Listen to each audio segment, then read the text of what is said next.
dice que si la política no resuelve la vida de la gente no sirve para nada, ¿no? Porque para eso hacemos política. Y en el caso concreto de las mujeres inmigrantes y en este foro político, nosotras queremos políticas concretas para los diversos ámbitos que afectan nuestra vida. Y bien decía la vicealcaldesa recién, ¿no? Que ahí está, que todas tenemos, que todas sufrimos los mismos problemas, es cierto.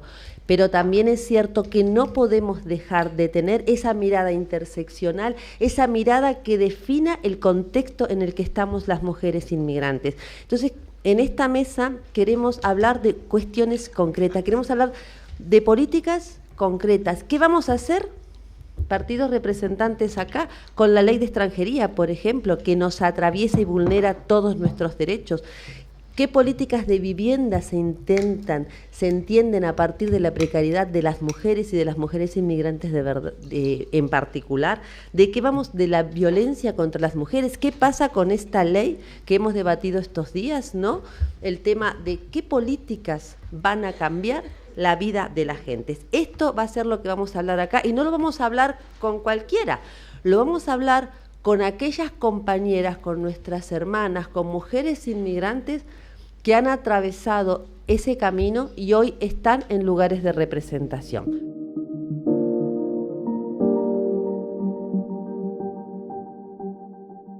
Muchas gracias a la organización Por Ti Mujer, además por este empeño tan importante, que creo que es el segundo, ¿no? de esta jornada, y que tiene un título bien importante, esto de querer prevalecer el hecho de que somos mujeres, que estamos trabajando en la política, la participación política de las mujeres inmigrantes. Es un título brutal, ¿no? que le manda o le envía un mensaje al sistema, porque es posible esa participación social de las mujeres inmigrantes en política. Yo estaba escuchando a mis compañeras, a todas vosotras cuando estabais hablando, el trabajo por parte de las propias organizaciones se está haciendo ya, se está participando en política. Llevamos viviendo aquí casi toda la vida. España es un país multicultural, aunque haya personas o gente que cree que todo lo endogámico es lo que puede entenderse viendo España, ¿no? Y España resulta que desde la prehistoria se ha mezclado con todo tipo de culturas. Entonces yo me pregunto, si está muy claro que podemos participar en política, podemos participar en grandes empresas, podemos estar en la televisión, podemos estar en espacios como todo el mundo. Se establece el marco de que la dignidad y la libertad tiene que formar parte de nuestra propia vida. ¿Por qué entonces no estamos? ¿Por qué no estamos entonces en esos espacios, ¿no? Y yo tengo algunas respuestas a esta cuestión, ¿no? Porque yo me las planteo siempre desde la parte histórica, ¿no? Hay una cuestión fundamental que genera el marco de que España, como otros muchos países, sistémicamente es un país racista, aunque nos duela muchísimo decirlo. A mí me duele decirlo, pero es un país racista. Y los espacios institucionales no estaban preparados ni hechos para recibir la diversidad o las personas que nos estamos moviendo en esos espacios. ¿Y por qué?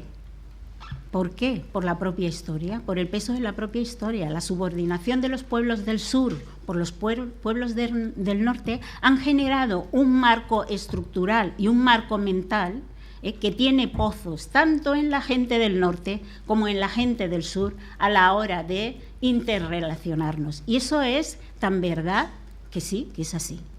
Hay unas leyes que no permiten a unas personas integrarse, como decía la compañera, integrar su vida en el país como cualquiera. Hay unas opresiones que nos diferencian, si estamos hablando de mujeres, que nos diferencian de otras mujeres por las cargas que tenemos en ese sentido. Y por eso es tan complejo, pero también tenemos la suerte de que estamos todos y todas abiertas, porque tenemos alianzas, necesitamos alianzas para que esas opresiones se reconozcan, ponerlas encima de la mesa y empezar a trabajar desde ahí. Porque las personas migrantes en este país tengan la seguridad de que estamos trabajando para que eso se dé. Estamos aquí, ya no nos vamos a marchar, formamos parte del sistema, del país, formamos parte, como lo hemos visto durante la etapa de la pandemia, porque aquí ha habido profesiones en las que se han dedicado las mujeres migrantes a cuidar del resto del país, y eso es un reconocimiento que debe hacerse. Estamos aquí y queremos los mismos derechos y los mismos privilegios, más allá de las opresiones que en diferentes campos vivimos algunas, ¿no? Y esto es de momento lo que voy a decir, y más adelante iré explicando más cosas. Gracias.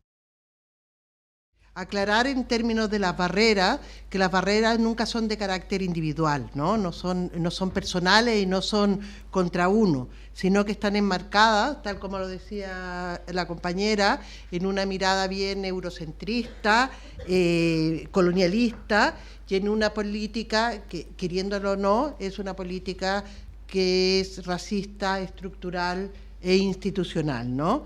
Y que por lo tanto está acostumbrado a trabajar principalmente con la migración, con un trato clientelar y asistencialista. Por lo tanto, esas son las cosas con las cuales nosotros debemos luchar diariamente, ¿no? No puede ser, o por lo menos creemos que no puede ser algo extraordinario que una mujer migrante ocupe un cargo político. Yo creo que siempre vamos a tener barreras en la medida que se ve así y se analice así, ¿no? Porque además generalmente se asocia que cualquier mujer migrante que quiera ocupar un cargo político se tiene que dedicar exclusivamente al tema de la inmigración, ¿no? Cuando hay gente muy preparada, hay mujeres muy preparadas en temas económicos, en temas urbanísticos, en cualquier otro tipo de tema, y no necesariamente enmarcarse en el tema de la inmigración. Pero ya que es así, que en este espacio además estamos hablando precisamente de la mujer migrante, pues hay que aprovechar estos espacios. O sea, dejar claro que si nosotros ocupamos algunos cargos institucionales, son por el trabajo que han hecho otras mujeres antes que nosotros, y porque a pesar de que siempre se ha invisibilizado de la esfera pública a este tipo de mujeres, existe un trabajo previo que es en el cual estamos un poco tomando las riendas, ¿no?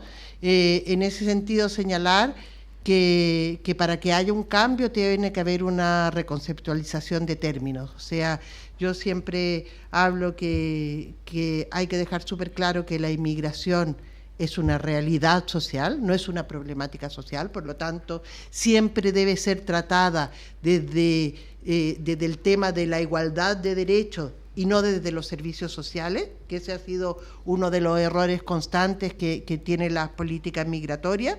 Creo que hay que mejorar además las estadísticas que hablan de la migración, porque invisibiliza mucho a las personas no regularizadas, pero también invisibiliza a todas aquellas personas que han venido para quedarse o que hemos venido para quedarnos, y que de alguna u otra forma salimos de la estadística porque estamos nacionalizadas o no, ¿no? O sea, las personas nacionalizadas que tienen un origen extranjero y que se dedican o nos dedicamos al trabajo de la mujer, tanto de la mujer como de los temas de migración, pues, me he quedado en blanco un poco, disculpen, estas estadísticas nos borran, o sea, personas, cuando, por ejemplo, pongo un ejemplo que está tan de boga en este minuto, ¿no? Cuando hablamos de voto migrante, pues los votos de la mayoría de las personas que están aquí son votos que no se consideran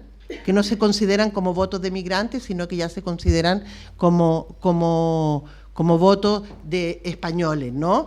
Que está bien, pero en la medida que uno pueda realmente ejercerlo. Nosotros nos hemos encontrado, por lo menos en nuestra ciudad, con una estadística de donde más de 8.000 personas que están nacionalizadas, el 50% no ejerce su derecho a voto porque no se siente incluida en la sociedad y no siente que se cuente con ella para participar.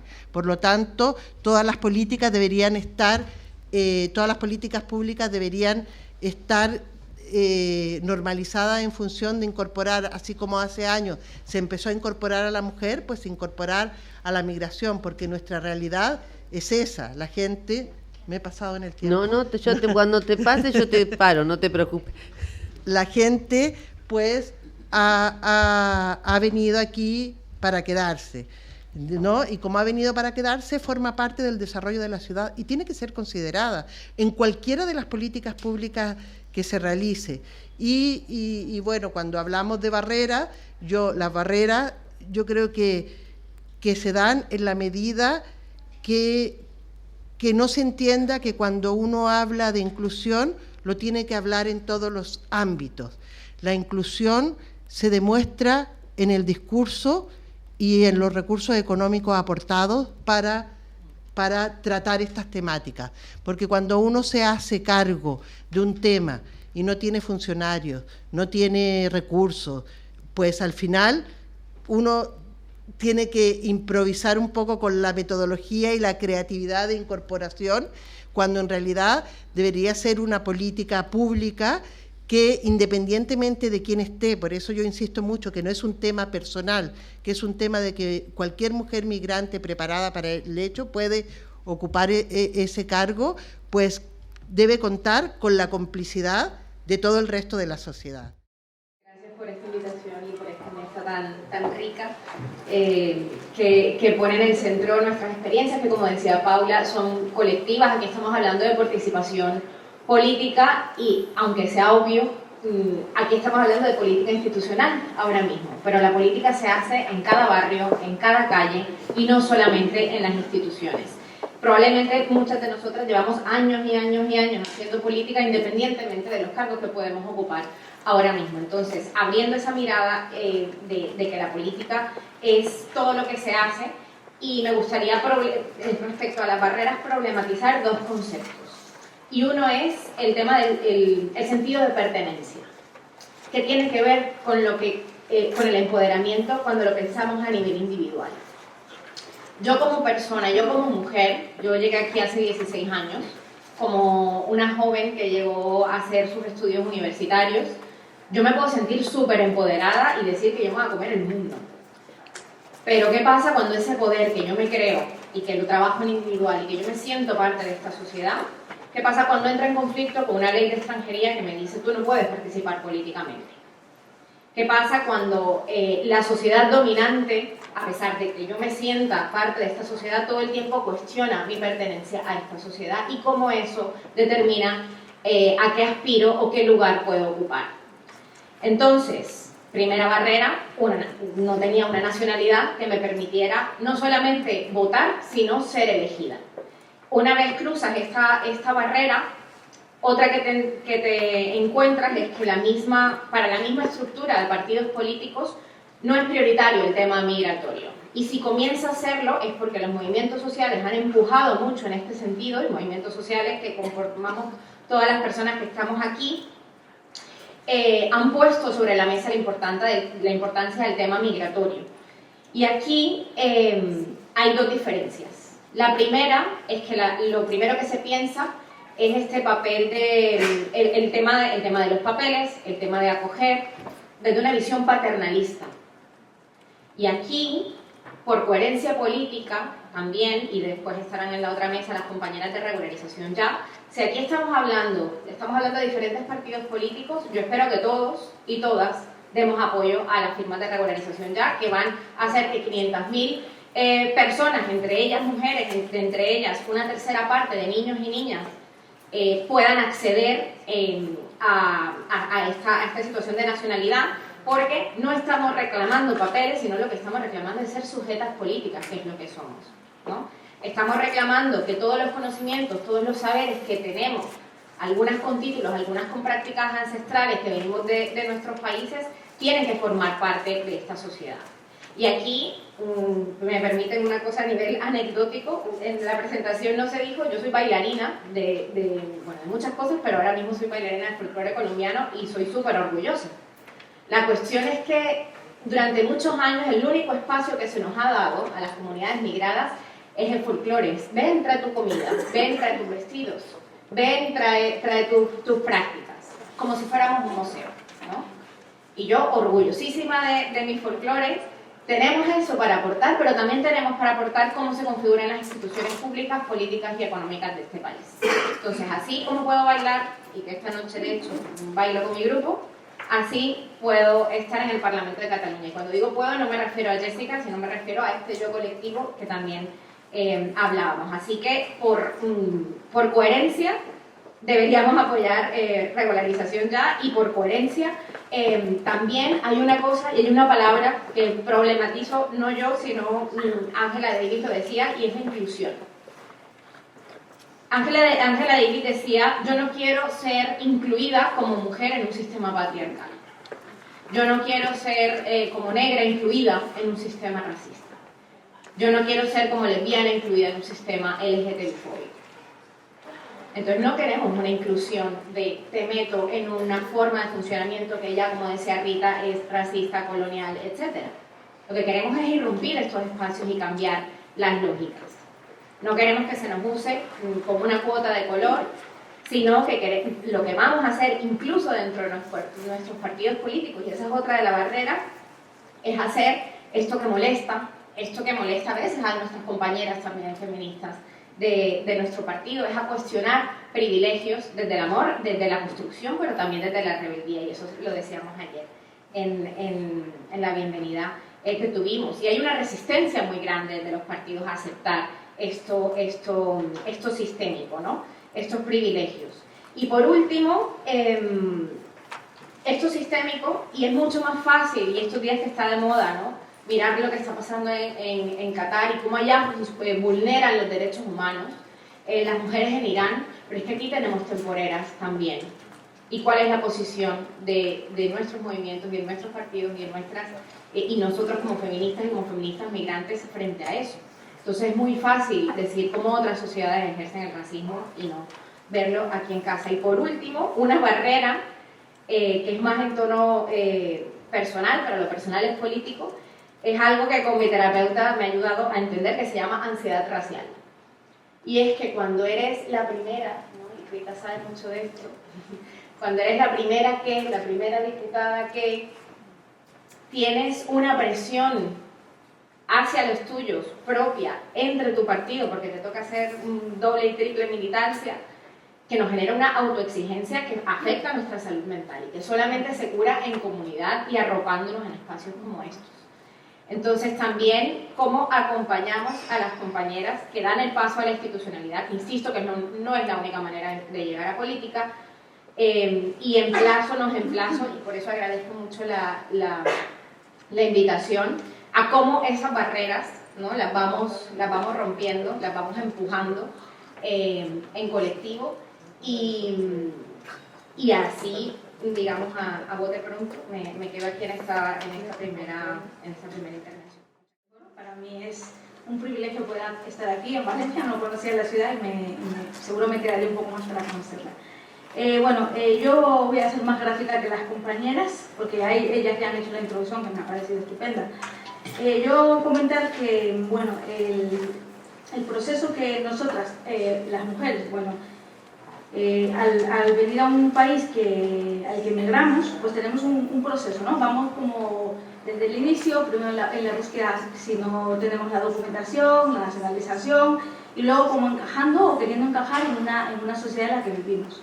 De lo que me preguntáis, las principales barreras que he podido encontrar, diría que las principales barreras muchas veces nos las ponemos nosotras, una vez, pero hablo de una vez de que ya estamos dentro de una sociedad donde ya estamos documentadas, donde ya tenemos una vida organizada. Dentro de eso, muchas veces creo que una de las barreras es la no participación en los distintos ámbitos de la sociedad.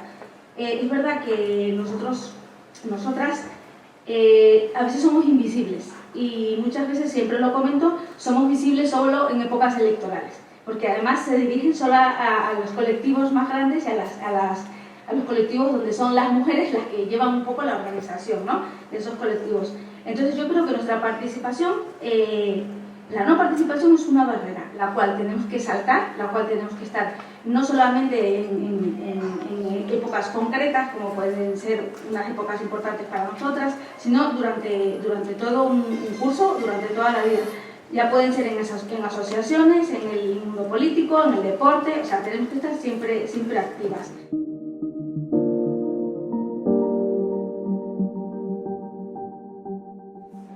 Nosotros específicamente estamos llevando a cabo un tema que se llama la tabla intercultural, ¿no? Que es donde aglutinamos a las diferentes asociaciones de distintos orígenes, de mujeres, de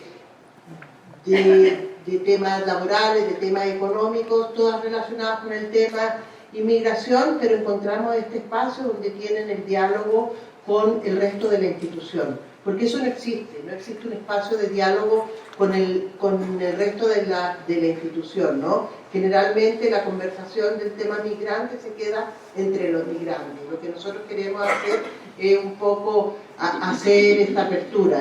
La tabla intercultural, todas estas asociaciones que habían estado trabajando durante años en nuestra ciudad y que nunca habían sido conocidas por el otro, más que, como señalaba Jessica, a lo mejor porque hacían algún baile o hacían alguna presentación gastronómica en algún lugar, pues ahora se están juntando, están tratando de generar políticas públicas y están tratando de participar en todos los ámbitos municipales donde existe participación ciudadana, en la redacción del POM, en la redacción de las ordenanzas. O sea, la idea es que uno pueda tener un espacio de participación. Sin ese espacio de participación validado, es muy difícil entregar opinión. Por lo tanto, creo que el tema metodológico también es importante.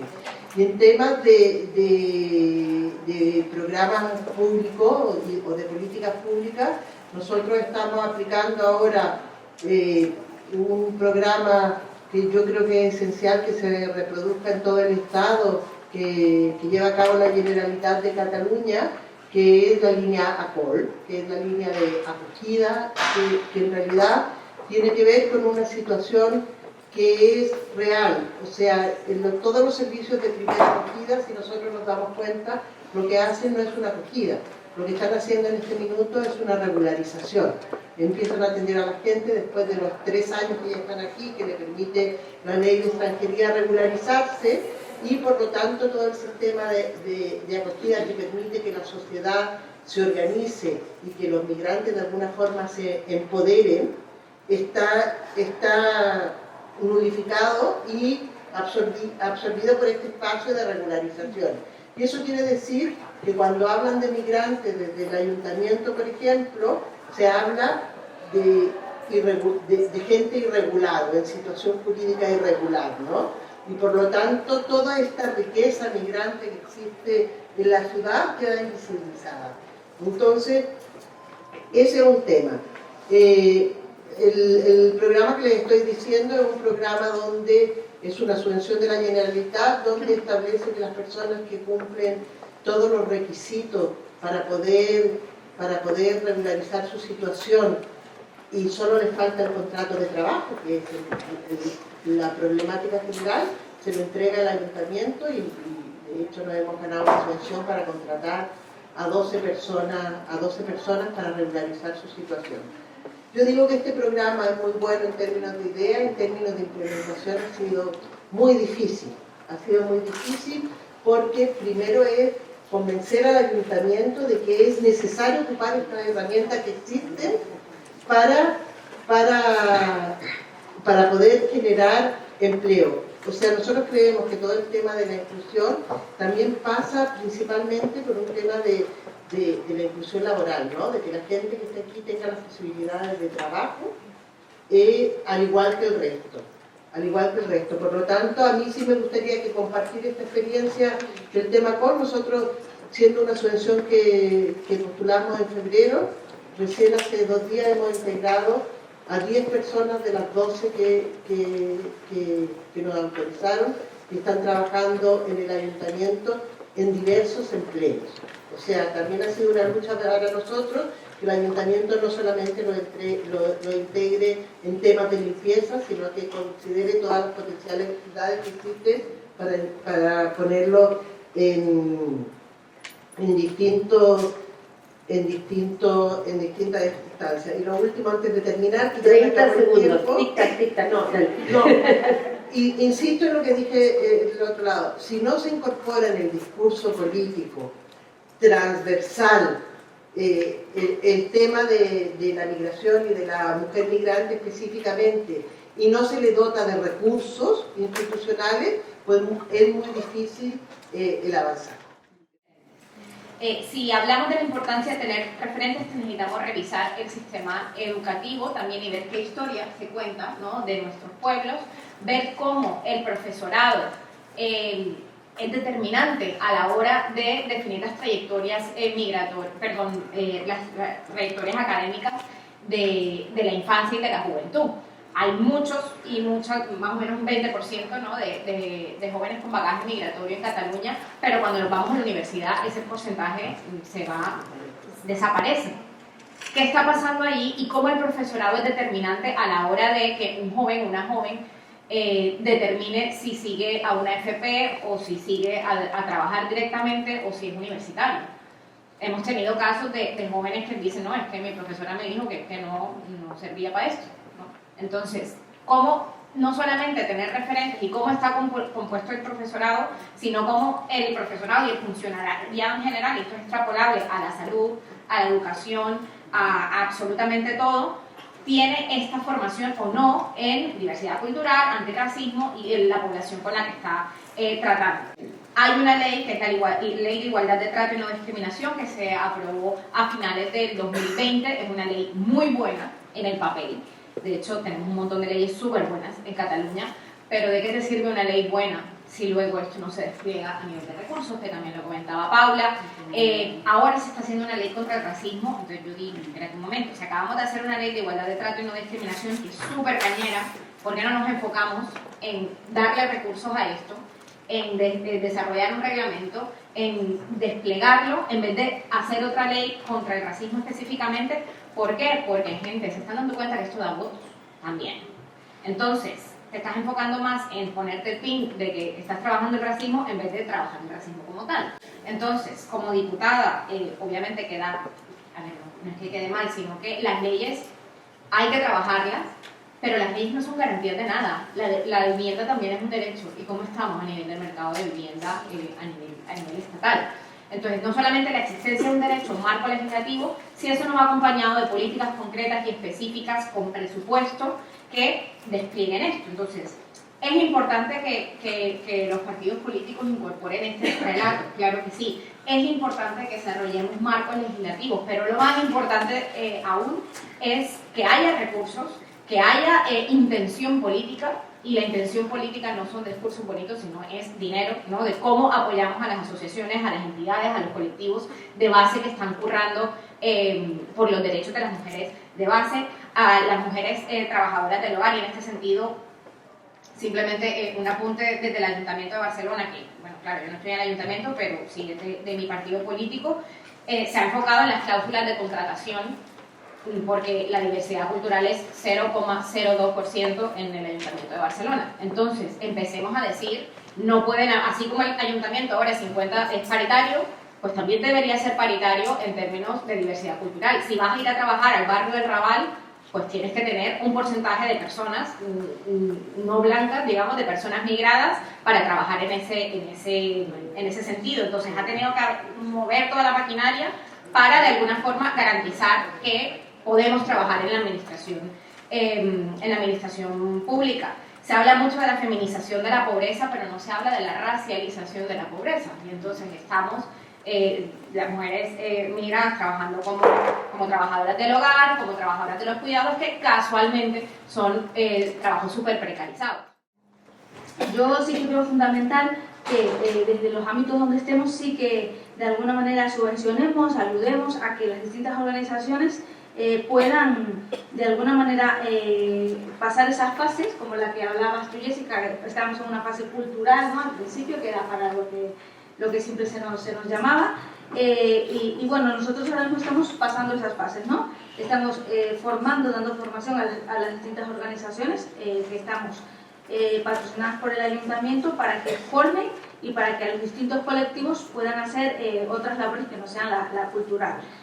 Veo muy importante también que sí que haya de alguna manera una coordinación entre todas las organizaciones que llevamos muchos años trabajando en esto, como pueden ser las de Madrid, en distintas comunidades, para que apoyemos y intentemos de alguna manera poder de alguna manera ese marco legislativo del que tú hablabas, Jessica, aportar, o sea, construirlo, porque una de las razones de la que yo entré en política fue que desde el mundo asociativo estaba en una fase, pero a partir de esa fase tienes un tope, ¿no? Tienes ahí el techo en que ya no puedes pasar. Y es desde el marco político donde se construyen las políticas, donde ya puedes aportar, diseñar y ejecutar esas distintas acciones. Entonces veo fundamental que se hagan así. Nosotros desde el ámbito local lo estamos haciendo. Llegamos, no llegamos a todas las personas que queremos porque no sé si es suerte o el trabajo que se ha ido haciendo en nuestro valle. O sea, tenemos mucho porcentaje de personas que han venido a vivir de otros lugares del mundo, pero de alguna manera son como iguales dentro del ámbito, ¿no? Entonces intentamos que esa igualdad sea real, desde las políticas de vivienda, desde las políticas de conciliación, que trabajamos mucho por ellas, desde los sistemas que tenemos del centro de atenciones a las familias. Pero sí que es verdad que hay que seguir, como decían aquí las compañeras, tienen que ir acompañadas de partidas presupuestarias, porque sin ellas, por muchas ideas que tengamos maravillosas y que queramos ejecutar, muchas veces no podemos. Sin esos presupuestos, sin esas partidas concretas y que tienen que ser muy concretas para este tipo de acciones, no podemos desarrollar ningún proyecto.